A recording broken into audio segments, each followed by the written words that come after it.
এটা কোনো নিয়ম?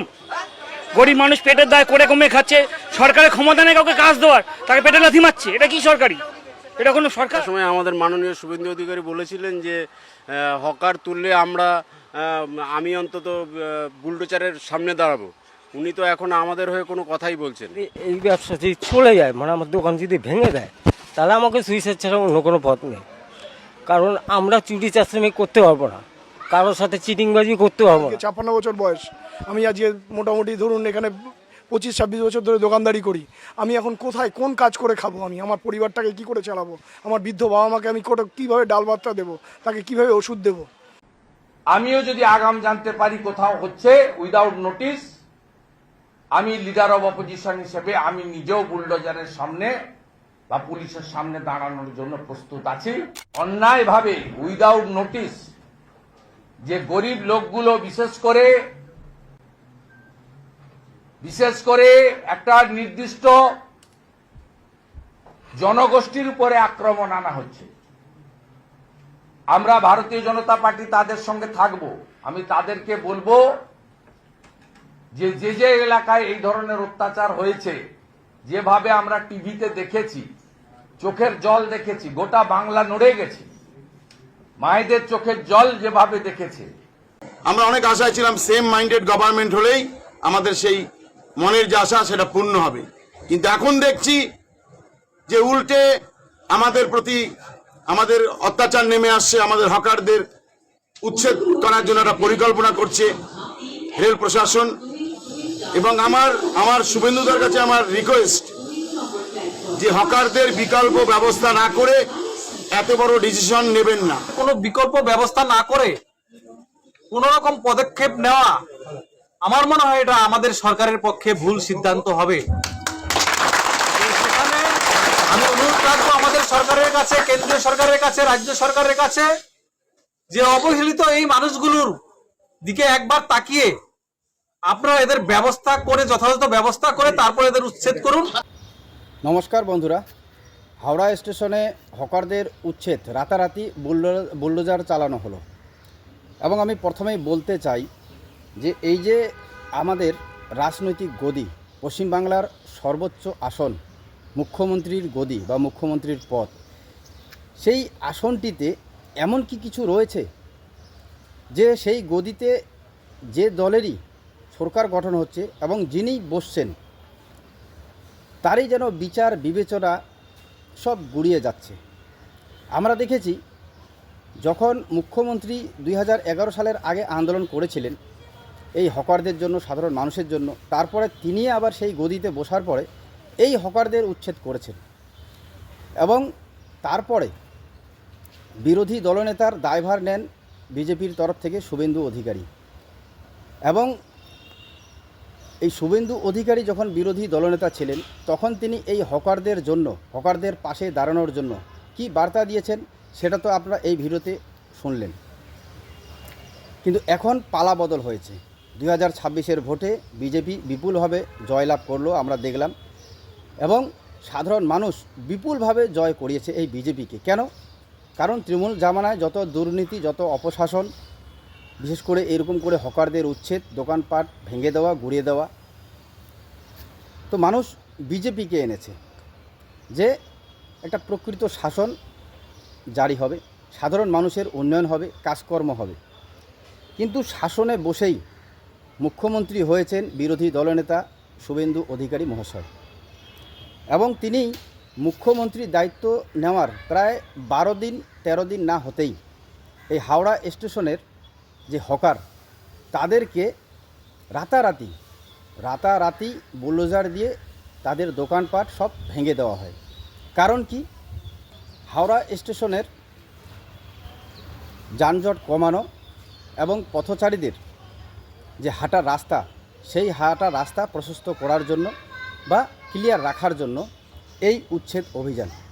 এবং দোকানদাররা বলছেন তারা কেউ 25 বছর, 30 বছর, 20 বছর এবং সেখানে এই দোকানপাট ব্যবসা করে তারা সংসার চালাচ্ছেন, বাবা মায়ের ওষুধপত্র কিনছেন, ছেলে মেয়েদের লেখাপড়া শেখাচ্ছেন, মানে রুজি রোজগার করছেন, তারা জীবনযাপন করছেন। 1-2 দিন নয়, যুগের পর যুগ, 25 বছর, 30 বছর ধরে। এবার রাতারাতি এটা গুড়িয়ে দেওয়া হলো।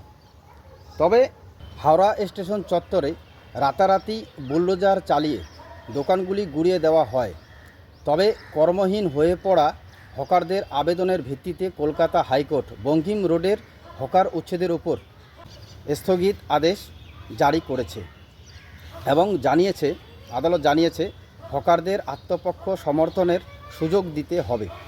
বিজেপি ইউনিয়নের নেতা প্রদীপ মণ্ডল উনিও বলছেন এবং শুভেন্দু অধিকারী মহাশয়ের কাছে, মুখ্যমন্ত্রীর কাছে আবেদন করছেন যে আগে হকারদের জন্য কাজের ব্যবস্থা করা হোক, তাদেরকে অন্য কোথাও দেওয়ার ব্যবস্থা করা হোক। মেন কথা হচ্ছে তাদের আগে যে সংসার চালাবেন তাদের কর্মের ব্যবস্থা করা হোক, তারপরেই হয়তো তাদের উচ্ছেদের জন্য কাজকর্ম করা হোক। তো এটাই তো হওয়া দরকার। আমি যার জন্য এই ভিডিওটি আপনাদের সম্মুখে দিলাম যে আপনারা দেখলেন বিরোধী দলনেতা হিসেবে যখন শুভেন্দু অধিকারী ছিলেন, বেশি দিনের কথা নয়, এই 2024-এর কথা। এই 2024-এ শুভেন্দু অধিকারী তিনি নিজেই প্রতিবাদ করেছিলেন, কারণ তৃণমূলের সরকার, মমতা ব্যানার্জির সরকার এই হকারদের উচ্ছেদ করছিলেন। তো সেই সময় বিরোধী দলনেতা হিসেবে শুভেন্দু অধিকারী মহাশয় এই 2024-এই তিনি আন্দোলন করেছিলেন এবং দলের নেতাদেরও নির্দেশ দিয়েছিলেন যেখানেই এরকম উচ্ছেদ হবে সেখানেই গিয়ে আপনারা সাধারণ মানুষের পাশে দাঁড়াবেন এবং তিনিও পাশে থাকবেন। তো যার জন্য আমি বললাম যে এই রাজনৈতিক গদি, বাংলার সর্বোচ্চ গদি যেটা মুখ্যমন্ত্রীর আসন, সেই আসনটিতে এমন কি আছেন যে যখন বিরোধী থাকেন তখন কিন্তু তারা সাধারণ মানুষের পাশে দাঁড়ান। সাধারণ মানুষ কর্মহীন হয়ে পড়েছে, দুর্নীতি হচ্ছে, চুরি হচ্ছে, সাধারণ মানুষের অসুবিধা হচ্ছে, এই সমস্ত দিকগুলি তুলে ধরেন, দেখাও পান প্রকৃতভাবে। কিন্তু যখন আবার তারাই এই গদিতে বসেন তখন তারা এই সমস্ত কিছু দেখতে পান না। তাদেরকে বিরোধী হিসেবে এবং দুখিয়ারি মানুষের পাশে দাঁড়িয়ে দলনেতা হয়ে তাদেরকে দেখিয়ে দিতে হয় রাজ্য প্রশাসনকে। কেন এই ব্যবস্থা? আমি এটাই ভেবে কুল পাচ্ছি না। আমি এটা নিয়ে খুবই চিন্তিত। কি কারণ? কারণ আপনারা দেখুন, মমতা ব্যানার্জি যখন বিরোধী ছিলেন তখন তিনি এই সমস্ত ব্যাপার দেখেছিলেন প্রতিটা পদে পদে। এখন আবার বিরোধী আছেন, এখন তারা আবার ধর্ণাও দিচ্ছেন। কিন্তু যখন মমতা ব্যানার্জি সরকার ছিল তখন কিন্তু তিনিও উচ্ছেদ করেছেন। কিন্তু আজকে বিজেপি সরকার, বিরোধী দলনেতা শুভেন্দু অধিকারী আন্দোলন করেছিলেন এক সময় এই 2024-এ, আবার এই 26-এ মুখ্যমন্ত্রী হওয়ার পর আবার উচ্ছেদ শুরু হয়ে গেল। স্থগিত কারা করলেন? হাইকোর্ট থেকে স্থগিত দিয়েছে যে এখন করা যাবে না, আগে ওদের ব্যবস্থা করতে হবে। তো কি কারণ, কি ব্যাপার? সাধারণ মানুষের জন্যে সরকার গঠন হয়, সাধারণ মানুষের উন্নয়ন করব বলে, সাধারণ মানুষের পাশে থাকব বলে, শেষে যে সরকারের গদিতে বসছে, যেই মুখ্যমন্ত্রী হচ্ছেন, তিনিই আবার এই সমস্ত দিকগুলি দেখতে পাচ্ছেন না। কি কারণ? তো যাই হোক বন্ধুরা, আপনারা যারা হকার তাদের কথাবার্তা শুনলেন, তারা 25 থেকে 30 বছর সেখানে করে খাচ্ছেন এবং সেখানে যদি তাদের উচ্ছেদ করে দেওয়া হয় তাহলে তারা সর্বশান্ত হয়ে যাবেন, তাদের মরা ছাড়া কোনো উপায় থাকবে না, তারা বলছেন। এবং তারপরে বিরোধী দলনেতার কথা শুনলেন আপনারা। বিরোধী দলনেতা মানে 2024 বিজেপির বিরোধী দলনেতা শুভেন্দু অধিকারী মহাশয়, তিনি সেই সময় আশ্বাস দিয়েছিলেন তিনি হকারদের পাশে থাকবেন, তাদেরকে যেন উচ্ছেদ করা না হয়, তাদেরকে পুনর্বাসন করে তারপর উচ্ছেদ করতে হবে। কিন্তু আজকের দিনে মুখ্যমন্ত্রী হচ্ছেন শুভেন্দু অধিকারী মহাশয় এবং তার আমলেও এই হকারদের উচ্ছেদ হচ্ছে। এবং কিছু বিজেপি নেতা, বিজেপি ইউনিয়নের নেতা, সাধারণ মানুষ থেকে বিরোধী সকলেই কিন্তু আন্দোলন করছেন, মুখ্যমন্ত্রীকে আবেদন জানাচ্ছেন। জানাতে পারেন, ভালো কথা, কিন্তু আমার কথা হচ্ছে কেন আবেদন জানাবেন? কারণ যিনি মুখ্যমন্ত্রী আজকের, তিনি গতকালের বিরোধী দলনেতা ছিলেন। তো ওনার মুখ থেকেই তো আমরা এগুলো শুনছি। তো আজকে ওনাকে কেন আবেদন করতে হবে, কেন জানাতে হবে? আমার প্রশ্ন এটাই। কেন? তিনি কি মুখ্যমন্ত্রী হওয়ার পরে বিরোধী দলনেতা হিসেবে যে কাজকর্ম করেছেন সেগুলি কি তার দায়িত্ব নয়? তিনি কি ভুলে গেলেন? এই 24 থেকে আজকে 26, এই এতটুকুর মধ্যে ভুলে গেলেন? অথচ মুখ্যমন্ত্রী শুভেন্দু অধিকারী মহাশয় যখন বিরোধী দলনেতা ছিলেন তখন তিনি ক্যামেরার সামনে বলেছিলেন যে আমরা রাজনৈতিক নেতারা যারা যে দলেরই হই না কেন সোশ্যাল মিডিয়ার সামনে অন ক্যামেরা যা বলবো সেগুলি ভেবে চিন্তে বলবো, কারণ এই কথাগুলি রেকর্ড থাকে। তো আপনার কি মনে নেই যে আপনার কথাগুলিও রেকর্ড হচ্ছে, রেকর্ড আছে, যার জন্য আমি আজকে দেখালাম? কি বলবেন জানি না বন্ধুরা। আপনারা যারা এই প্রতিবেদন দেখলেন আপনারাও আপনাদের ব্যক্তিগত মত অবশ্যই জানাবেন। আমার তো মনে হচ্ছে সেই মুখ্যমন্ত্রীর যে আসন, সেই আসনটিতে এমন কিছু রয়েছে যে সেই আসনে বসার পরে সকলেই নিজের দায়িত্ব কিছুটা হলেও ভুলে যান।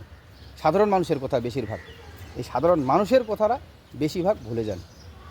এটা আমার ব্যক্তিগত মত। আপনারা সহমত হলে অবশ্যই জানাবেন। সজাগ থাকবেন। ধন্যবাদ।